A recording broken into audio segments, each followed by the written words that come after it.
Morning, everyone. Thank you for dialing in today. I'm here with co-CEO Julie Lavington and CFO Steve Dilks. We're here today to talk about our half-year trading update and the exciting expansion of Sosandar's Omnichannel strategy.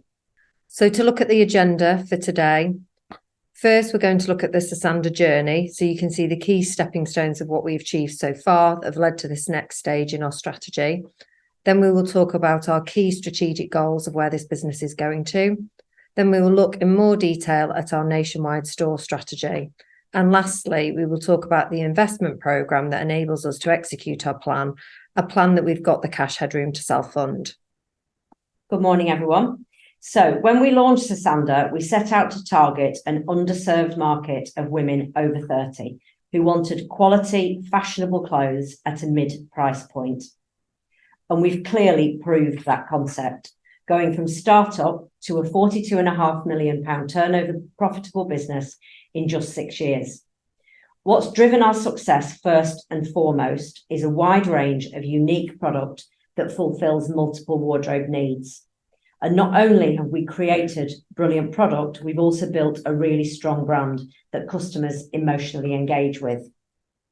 And not only do we have a thriving direct-to-consumer business through our own website and app, but we've had enormous success through third-party channels online. Not only do we sell through these channels, we're a top-selling brand on them too. We already outsell multiple larger established brands such as Mint Velvet, Phase 8, Whistles and Hobbs, to name a few. We punch above our weight because of our product and our brand identity. So we've literally gone from nothing to 16 million of turnover through third parties in 2 years. Sosandar has been a game-changing brand, and now we want to bring that to the high street. We've not only been in demand with third-party partners in the UK, we've found the same demand internationally.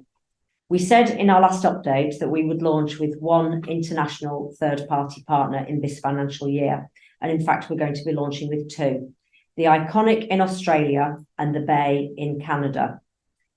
We did a huge amount of work and due diligence before deciding to work with these partners for our first international launches. They are each premium brands and market leaders in their own territories. They've got great reputations, large databases, and excellent logistics. Our partnerships will be online, and we believe our product is going to resonate really well in both Canada and Australia. Obviously, they're both English-speaking countries, and British brands do incredibly well there. The plan internationally is to start online with third parties, which allows us to test into new territories at low cost and low risk. But clearly, the potential size of the prize internationally is huge. There might be a point at some point where the opportunity to work in stores overseas in department stores and potentially through franchise models, but all that would be in the future once we've established the blueprint for our stores in the UK. So everything we've done so far has got us well on the road to achieving our strategic goal, which is a business that turns over 100 million plus and well beyond, and that operates at a profit before tax percentage of at the very least 10%. The next pivotal moment on the Sosandar journey is the opening of physical stores nationwide. Our first steps to opening physical stores has begun with Sainsbury's. We now have product live in 9 stores. Sainsbury's' objective is to roll out 50 stores over 4 years. To remind you, Sainsbury's is one of the biggest retailers of women's clothing in the UK, and so this represents a fantastic opportunity for us to extend our reach. We've now had several months of optimising logistics and visual merchandising to use these learnings when we open our own stores. So before we look in detail at our own store strategy, let's just take a moment to look at where consumers are buying clothes in the UK. We thought it was useful to give you some of the facts, as there is a misconception that people are not shopping on the high street for clothes. So 40% of the £55 billion clothing expenditure in the UK is spent online. The remaining 60% of that expenditure is spent in a physical store. A small proportion of that is spent out of town, which our partnership with Sainsbury's enables us to tap into. But the really big opportunity is that half of the expenditure is in stores on the high street. So opening our own store enables us to significantly expand our addressable market. So why will Sosandar work on the high street? Our audience was underserved online, and that same customer is underserved on the high street. Our adjacencies on the high street will be upmarket brands targeted at our demographic, such as Mint Velvet, Hobbs, Phase 8 and Jigsaw. We are already outselling these peer brands on third-party sites. We also have a wider product range than them, with a more fashion-forward aesthetic and a much keener price point. Our high-quality product can easily translate to the high street, as in fact it is a product you would want the customer to touch and feel. So we're going to go into more detail now about the actual execution of stores. The same meticulous planning, risk mitigation and in-depth research that we've continually shown in the business has been applied to the store rollout. We're looking at affluent towns and cities, and we're able to make informed decisions because we know exactly where our customers live. So, for example, target towns are places such as Cheltenham, Guildford, Harrogate, Kingston and Chichester. These towns are absolutely thriving, and we've identified at least 50 of them across the UK. The biggest challenge is getting the right store in the right part of town. However, we've got agents working both in the north and the south, and we've already identified a small number of prime location units. And just to be clear, that we won't launch a store unless they are absolutely in the right location. In terms of the look and feel of the stores, we're going for stores in the region of 1,500 to 2,000 square foot. We've done the first stage of design work and the shop fitting is out for tender. The stores will have a warm, welcoming, upmarket feel, and the training of the staff to give excellent customer service will be paramount. We'll have initial store openings in spring 24, which will be followed by phased openings across 3 to 4 years. There are multiple benefits to being an omnichannel retailer. It will bring even greater scale because of increasing our addressable market to include the 50% of clothing shopping that's done on the high street. And gross margin will be higher because of deeper buys on product. It also increases brand awareness through having a profitable advert of our own brand on multiple high streets. As a consequence of this, typically multi-channel businesses spend far less on marketing than pure play businesses. Acquisition costs are lower because so much acquisition is done through the shops. There's an increased frequency of purchase as there are so many more places for the customer to shop. And obviously returns reduce overall as customers try items on in store. All of these factors contribute to a significantly higher profit margin than a pure play business. We have analysed all of the omnichannel brands that target customers similar to ourselves. Here, we have picked out 3 such brands and are showing information from their latest accounts, as well as the number of standalone stores in the UK. It's worth noting none of these brands are listed on the market. There are some common themes across all 3 which are relevant to highlight. Firstly, they all have at least 50 standalone stores, as well as their own website. They are all generating revenue in excess of £100 million per annum, and they are all delivering in excess of 10% PBT margins, with a gross margin of 60% plus. It is this margin at the substantial scale of revenue that is driving their profitability, and that is at least what we can deliver to. So we're now going to look at the self-funded investment required, the near-term results, and how we see the long-term benefits. The store opening programme will be self-funded from our current cash resources and will involve investing across the business, in particular over the next 18 months. This investment will be in people, the execution of the physical stores and our infrastructure, as well as supporting margin growth. As we move to being an omnichannel retailer, we are investing in moving away from price-led promotions, which is one of the key operating norms of pure play retail. We will significantly reduce price promotions in order to grow our margin by transitioning customer behaviour to the non-promotional led proposition, which we already operate so successfully across all of our third-party channels.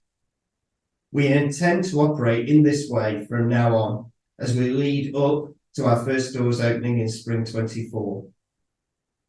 This will enable us to deliver significantly higher gross margins, putting us on a trajectory to deliver pre-tax profit margins of at least 10% in the medium term. We've spent much of Q2 trialling the managed reduction in price promotional activity on our own website in order to validate our assumptions on customer behaviour and the associated KPIs. The trial has validated our belief that we can create significant longer-term profit through increased margin. The results of the trial can be seen on these next two slides, which show year-on-year performance on our own website. In the near term, we have validated the assumption that traffic and conversion will be lower. This has resulted in a short-term revenue change, which means a lower growth, which we can support from our existing cash resources. In Q2, traffic to Sosandar.com reduced by 8%, and our conversion, which is a measure of orders from this traffic, reduced from 4.4% to 3.4%. The reduction in promotions had exactly the positive result that we anticipated. Average item value increased by 14%, items per order was very marginally lower, and as a result, average order value increased by 8%. Ultimately, this led to gross margin on our own site being up 570 basis points, increasing from 49% to 55%.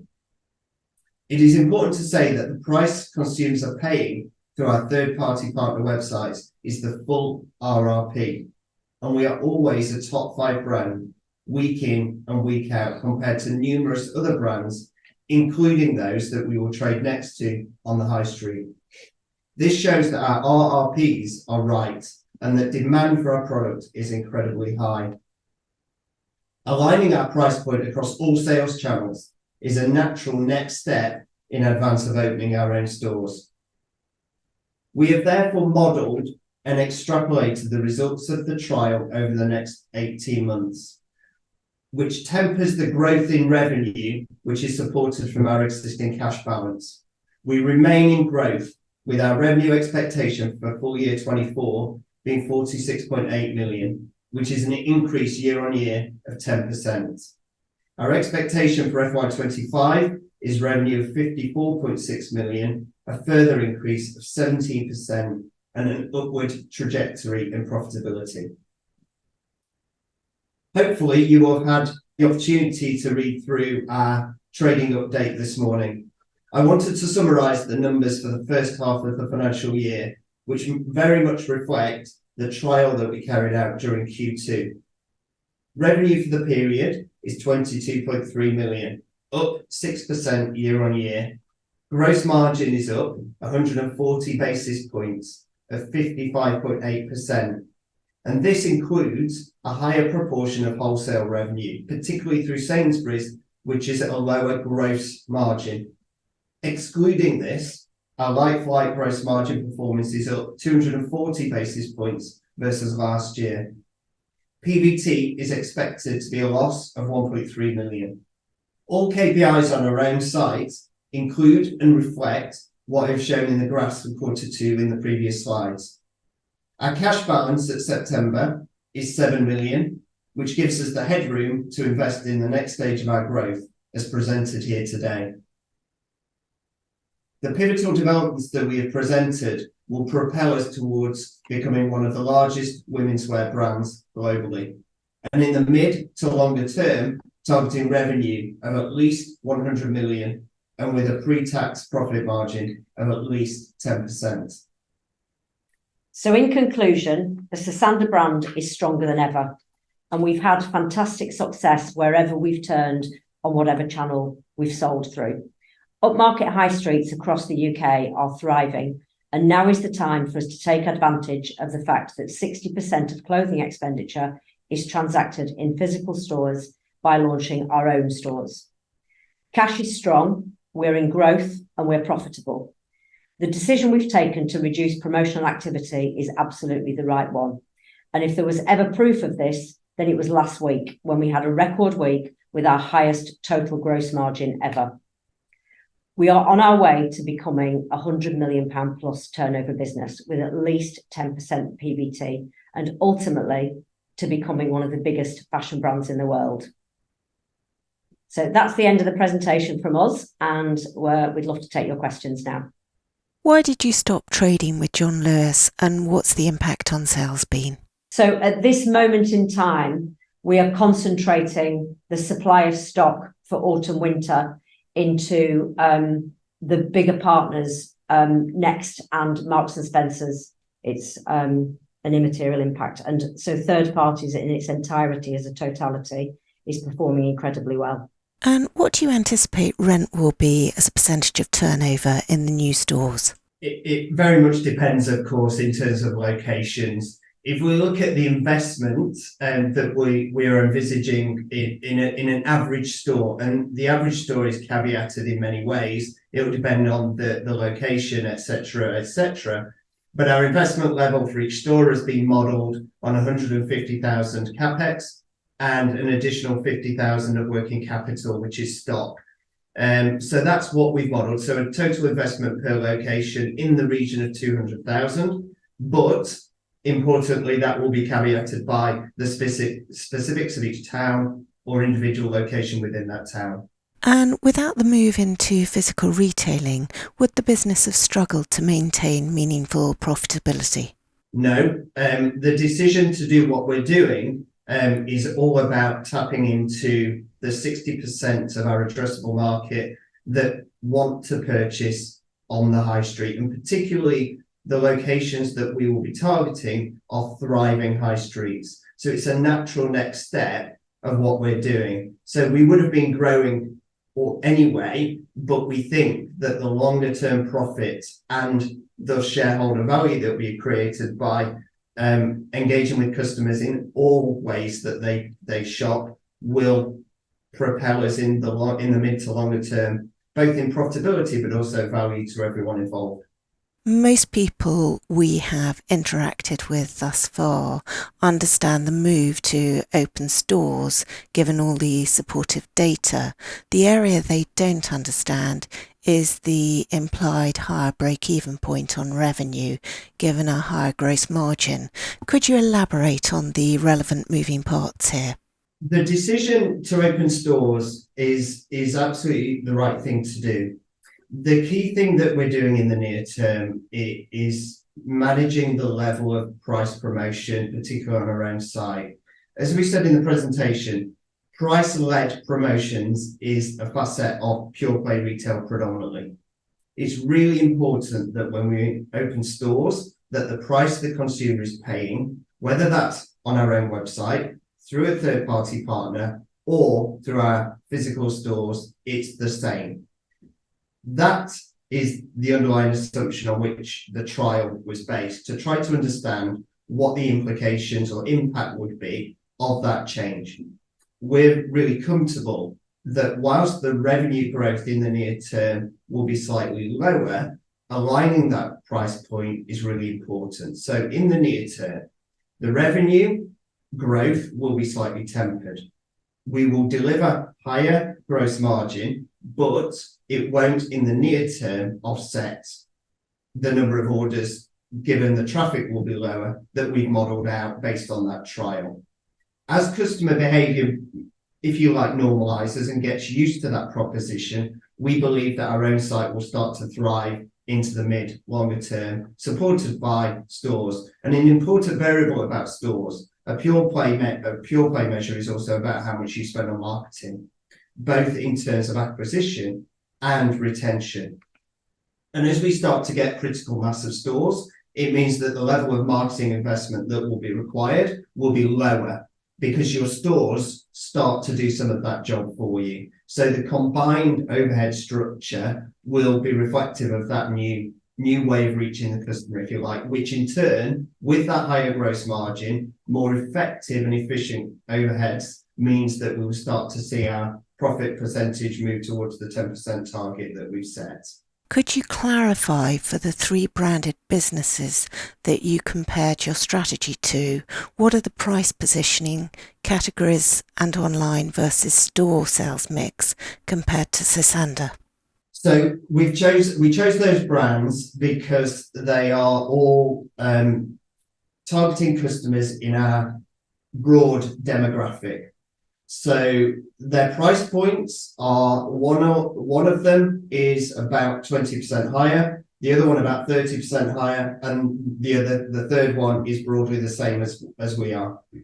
They all have substantial store estates, 50 stores minimum, and they all have a strong website. In all cases, they are not PLCs, so the available information doesn't always give you all of the answers. However, they've got substantial revenue coming from both their websites and through their stores. We think in the region of 50-50, but we're not 100% sure, but they're getting substantial revenue through both online and offline. And we think, having looked at those brands in both a financial sense and in how they interact with customers, that they are supporting each other. So their online offer is supporting bricks and mortar and vice versa, which is strengthening their brand proposition, which is what we're seeking to deliver for our customers as well.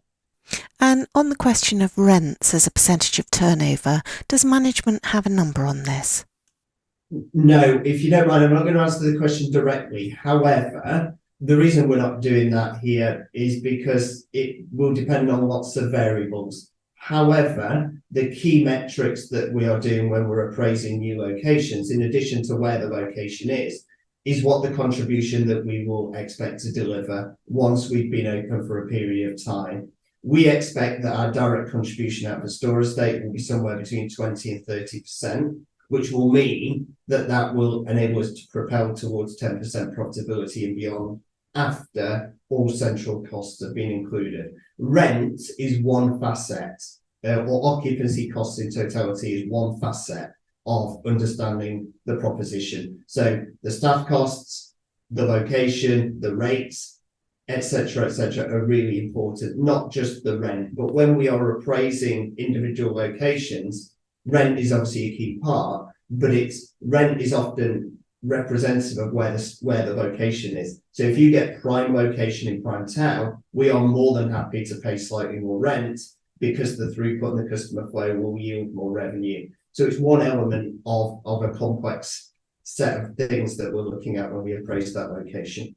Accommodation costs are key to evaluating the credibility of management's plans to move into retail. So rent is your biggest cost and is crucial. We agree. Rent and people actually are the largest costs. So getting that store staff cohort right for our brand and the customer service level. So it's both occupancy costs and the staff costs in store that are the largest. Will the move to bricks and mortar impact existing relationships with third-party retail distributors?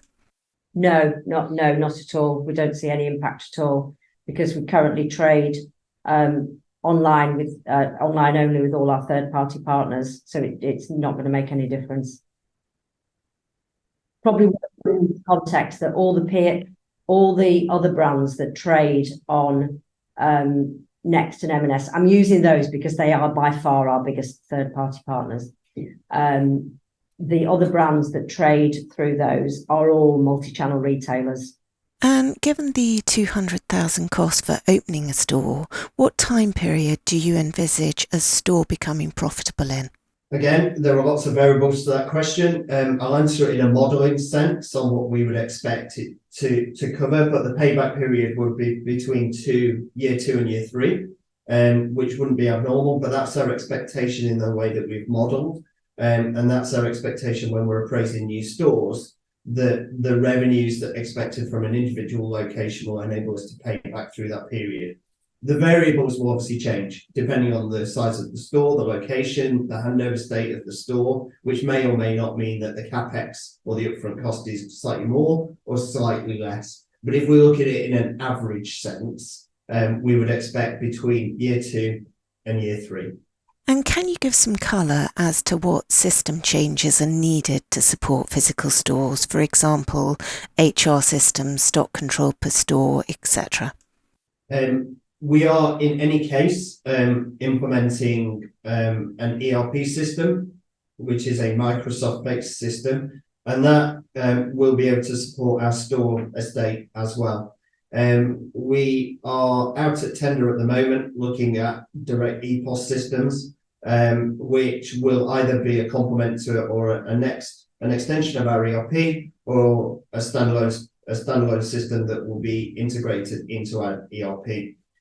Those changes are existing are things that we are doing anyway, and they're modest in investment level, and they're the right thing to do, not just for retail, but to enable our business to grow into the future in the way that we're talking today.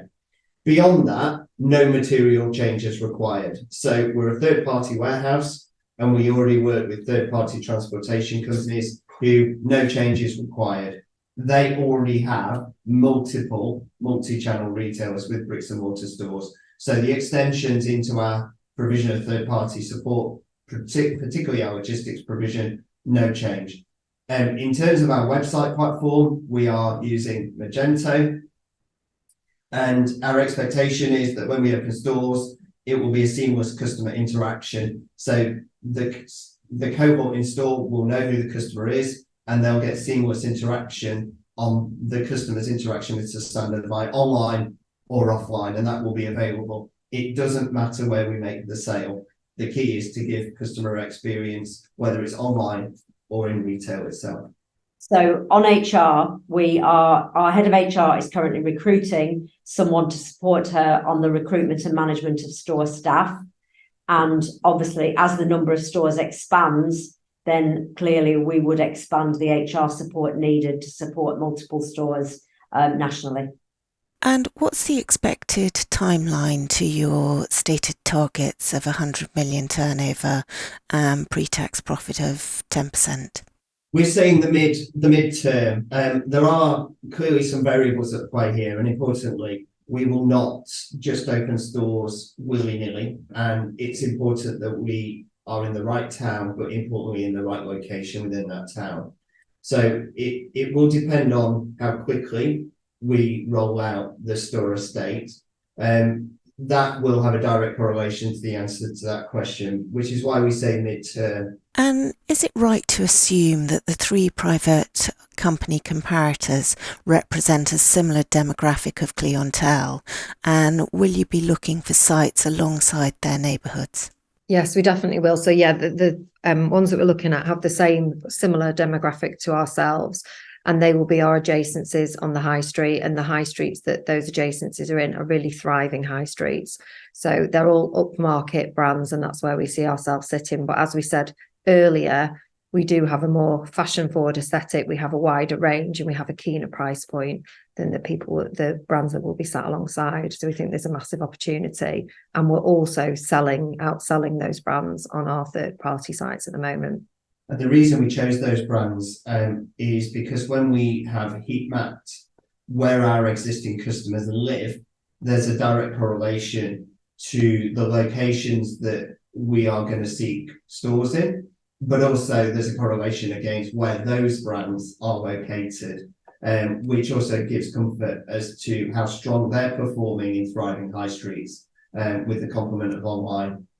Perhaps worth saying there aren't just three as well. No, three was just obviously we could have gone on and on with a number of brands, but we selected three as a representative. And how many sites have you identified in both the short term and also for the long term plan? In terms of actual towns, there are at least 50 towns / cities across the UK that are on our total hit list, as it were. Then we've whittled that down to where we want to target initially, where we think the biggest return on investment will come at the beginning, plus where there's availability. So it's all about, it's not just about the town, it's about the right street in the town, the right adjacencies in the town. So we've identified probably at least 10, I would say, that are what I would call hot leads, as in there is a shop, we are looking at that shop, we visited that town, and we won't be doing 10 initially, but that's in the region of kind of on the hot lead for tier one, I suppose. In the longer term, there are at least 50 towns that fall into what we would call upmarket, thriving towns / cities.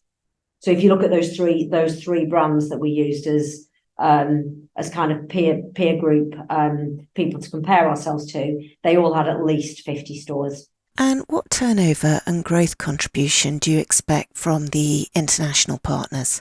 In the near term, we are going to be sharing around 100 styles with each of the partners, which equates to about between 3,000 and 4,000 units. We need to let the trial commence, but in both cases, there is significant growth opportunity when you look at those businesses, what they turn over and how brands perform. In addition, the Bay in Canada has over 100 physical stores as well. So depending on how online performs, and if we execute on both sides really well, there's an extension opportunity there that we could tap into, which is partly why we wanted to work with someone like the Bay, because they are such a strong brand in Canada. So we need to let the trial commence, if you like, start, which is in the latter part of this financial year.